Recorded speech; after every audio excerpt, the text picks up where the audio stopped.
আসসালামু আলাইকুম। আজকে আমরা কথা বলবো প্ল্যাটফর্ম এবং ট্রেন সংক্রান্ত ম্যাথ নিয়ে। এই টাইপের ম্যাথ আইবিএ যে এক্সাম গুলো সেটা পেট্রো বাংলা হোক, আদার্স যে বিসিএসসি সহ অন্যান্য এক্সাম গুলোতে প্রায় সময় এসে থাকে। এই ম্যাথ গুলোতে আমাদের প্রশ্নে বলা হয় একটা ট্রেন একটা নির্দিষ্ট সময়ে কোন একটা খুঁটি কিংবা কোন একটা প্ল্যাটফর্মকে অতিক্রম করে। এরপর প্রশ্ন করা হয় ট্রেনের দৈর্ঘ্য কত কিংবা প্ল্যাটফর্মের দৈর্ঘ্য কত, এটাই প্রশ্ন। এই কোশ্চেনটা খুব বেশি কঠিন না, বাট আমাদের এখানে একটা জায়গায় কনফিউশন তৈরি হয়, সেটা হচ্ছে ট্রেন যে প্ল্যাটফর্ম অতিক্রম করলো কিংবা ট্রেন যে খুঁটি অতিক্রম করলো, আলটিমেটলি তার অতিক্রান্ত দূরত্ব কত, সেই জিনিসটা নিয়ে আমরা কনফিউজড হয়ে যাই। অনেক সময় এই টাইপ ম্যাথগুলো আমরা মুখস্থ করে থাকি বা আমাদের মুখস্থ একটা সূত্র বা ফর্মুলা ইউজ করে থাকি, যেটা আসলে কোশ্চেন যদি একটু ঘুরে দেয় তখন কিন্তু আমরা বিপদে পড়ে যাব। এই জন্য এই ছোট্ট কনসেপ্টটা আমাদের একটু ক্লিয়ার থাকা দরকার। প্রথমে আমরা কথা বলবো খুঁটি নিয়ে। সাপোজ একটা ট্রেন হচ্ছে খুঁটি অতিক্রম করছে, এর মানে হচ্ছে এই যে ট্রেনের মাথাটা হচ্ছে যখন খুঁটির বরাবর আসে, তখন এই স্টেজে হচ্ছে যে সে অতিক্রম করা শুরু করছে। দেন পরে স্টেজে যদি আমরা যাই, তখন দেখবো এই যে ট্রেনের একদম শেষ অংশটা যখন খুঁটি বরাবর আসে, তখন তার অতিক্রম করা শেষ। তাহলে আলটিমেটলি আমি যদি একদম প্রথম পয়েন্টটার দিকে লক্ষ্য করি, প্রথম পয়েন্টটা যখন এই জায়গা ছিল বা এই বরাবর ছিল, তখন কিন্তু ট্রেনটা খুঁটি অতিক্রম করা শুরু করে। আর যখন এই পজিশনে আসে ট্রেনের শুরুর অংশটা বা প্রথম দিকটা, তখন কিন্তু ট্রেনটা খুঁটি অতিক্রম করা শেষ করে। তাহলে আলটিমেটলি এই যে সময়টা, যে সময়ে সে খুঁটিটা অতিক্রম করে, ওই সময় তার অতিক্রান্ত দূরত্ব যদি আমাদের জিজ্ঞেস করা হয়, সেটা কত হবে? সেটা অবশ্যই এই পয়েন্ট থেকে এই পয়েন্ট পর্যন্ত যে ডিস্টেন্স, সেই জিনিসটাই হবে। আর এই পয়েন্ট থেকে এই পয়েন্ট পর্যন্ত ডিস্টেন্সটাই হচ্ছে কিন্তু ট্রেনের দৈর্ঘ্য। তাহলে আমরা এই জিনিসটা খুব ভালোভাবে বুঝতেছি, যদি খুঁটি অতিক্রম করার প্রশ্ন আসে, সেক্ষেত্রে অতিক্রান্ত দূরত্ব হবে ট্রেনের দৈর্ঘ্য সমান। সেক্ষেত্রে যদি খুঁটি না থেকে মানুষ থাকে, তাহলে একই হবে।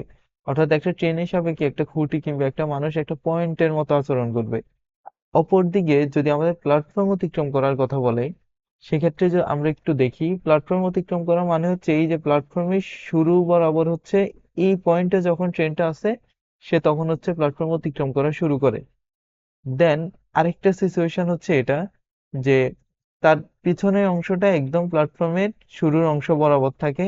আরেকটা সিচুয়েশন হচ্ছে এটা, যে তার একদম পিছনের অংশটা প্ল্যাটফর্মের শেষ পয়েন্ট বরাবর থাকে। এখন প্রশ্ন হচ্ছে আমরা প্ল্যাটফর্ম অতিক্রম করা বলতে কি বুঝি? আমরা কিন্তু প্ল্যাটফর্ম অতিক্রম করা বলতে এই জিনিসটা বুঝি না, বরং আমরা বুঝি এটা।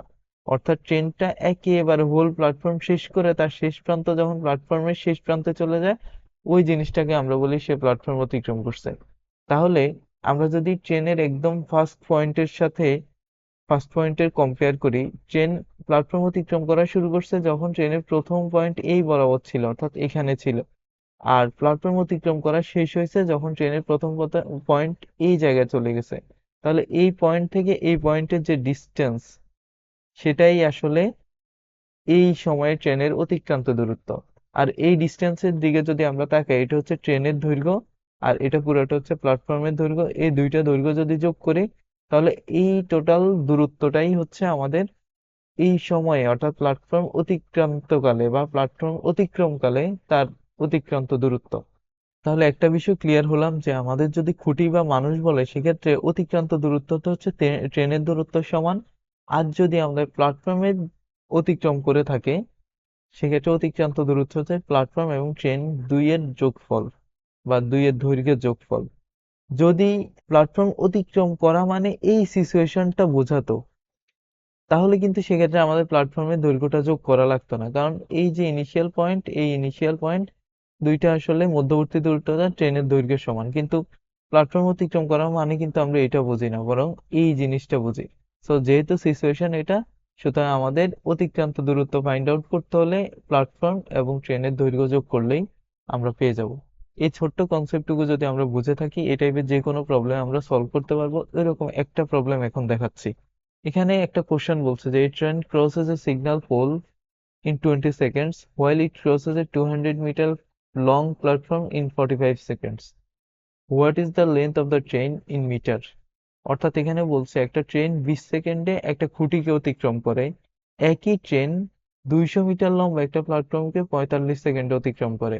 ট্রেনের দৈর্ঘ্য কত? তো আমরা যেহেতু দুইটা কনসেপ্টই বুঝে গেছি, আমরা প্রথম ক্ষেত্রে বুঝতেই পারতেছি এই ক্ষেত্রে এই 20 সেকেন্ডে সে যে দূরত্ব অতিক্রম করছে সেটা আসলে ট্রেনের দৈর্ঘ্য।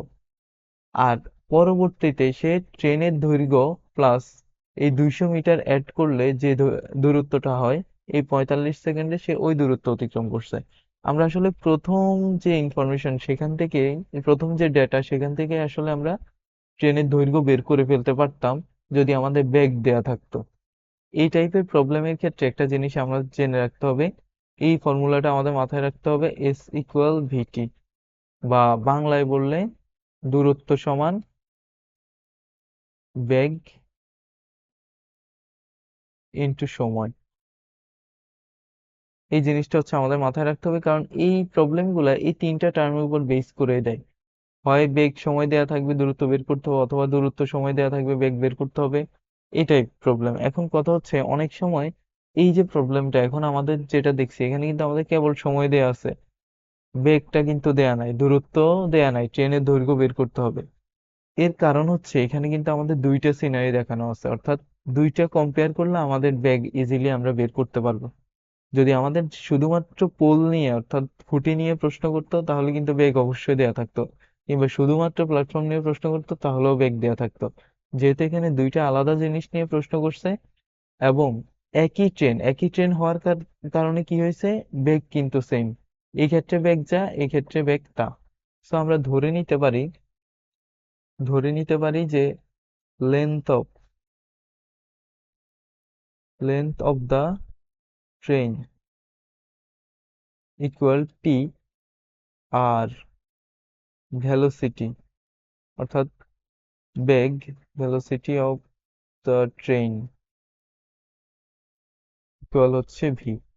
যদি এটা আমরা ধরে নিই তাহলে আমরা বলতে পারি দূরত্ব সমান বেগ ইনটু সময়। এখন প্রথম ক্ষেত্রে দূরত্বটা কি, 20 সেকেন্ডে সে আসলে কতটুকু দূরত্ব অতিক্রম করছে, ট্রেনের দৈর্ঘ্য যা ঠিক ওই পরিমাণ দূরত্ব সে অতিক্রম করছে, যেহেতু সে খুঁটিকে অতিক্রম করছে। তাহলে আমরা বলতে পারি যে দূরত্ব অর্থাৎ ট্রেনের দৈর্ঘ্য সমান হচ্ছে বেগ ইনটু সময়। বেগকে আমরা কি ধরছি, ভি, ইনটু সময় হচ্ছে 20 সেকেন্ড।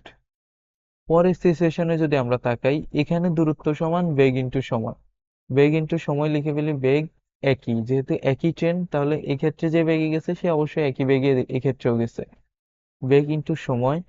আর দূরত্বের ক্ষেত্রে হচ্ছে আমাদের মাথায় রাখতে হবে, দূরত্ব এখানে কি হবে, দূরত্ব হচ্ছে এই 200 মিটার প্লাস ট্রেনের দৈর্ঘ্য প্লাস প্ল্যাটফর্মের দৈর্ঘ্য, যেহেতু প্ল্যাটফর্ম অতিক্রম করছে।